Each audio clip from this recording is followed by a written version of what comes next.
Қайырлы күн. Индер ауданы Сәкен Сейфуллин атындағы орта мектептің 8-ші сынып оқушысы Берікқызы Арманай. Денсаулық және қоршаған орта номинациясы бойынша менің таңдаған жобамның тақырыбы адамның өмір сүру ортасының сапасы.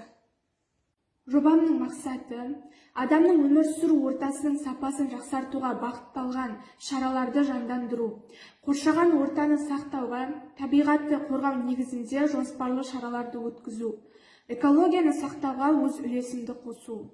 Табиғат аясына өсімдіктер дүниесі, жан-жануарлар әлемі, жер, су және ондағы тіршілік иелері кіреді.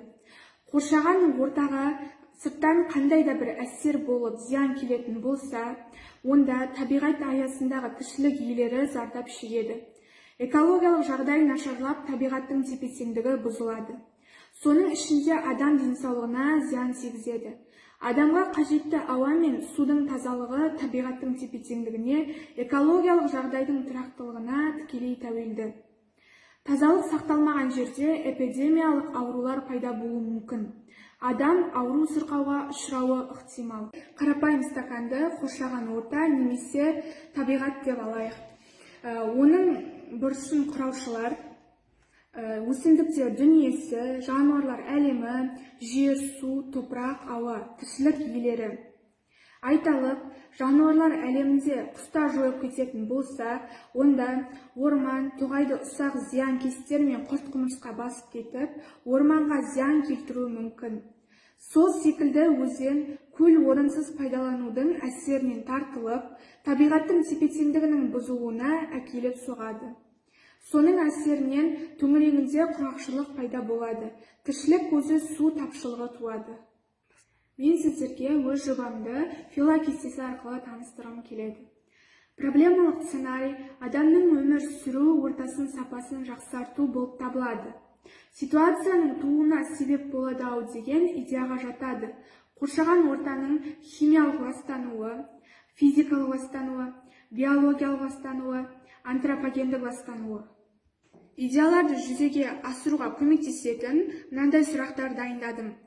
Адамның өмір сүру ортасының сапасын қалай жақсарта аламыз? Жақсартуымыз үшін қандай шаралар ұйымдастырылуы қажет?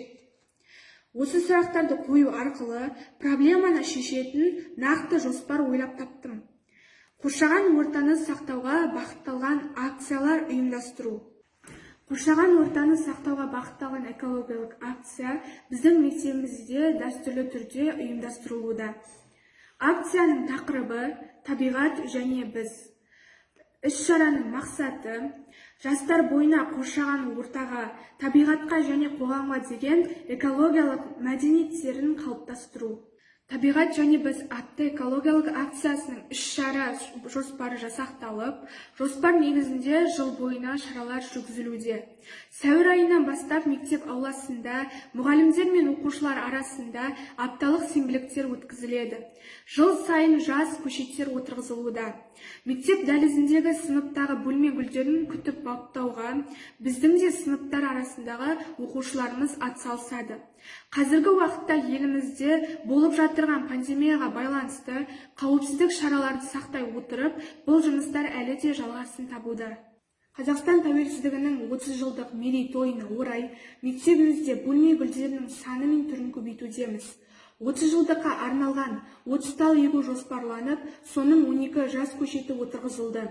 Бұл шара әрі қарай да өз жұмысын жалғастырады. Сонымен қатар ауданымыздағы Жайық өзені бойындағы тазалық саласына аса көңіл бөлудеміз. Отбасылық жағалау маңындағы демалыс үшін арналған орындарға да тазалық жұмысын жүргізудеміз. Алайда демалыс орындағы күл-қоқыс, тұрмыстық қалдықтар әлі де азаяр емес. Осындай экологиялық шаралар қоғам назарын қоршаған ортаны сақтау мәселелеріне назар аударуға және бірлесе шешуге өз үлесін қосады деп ойлаймын.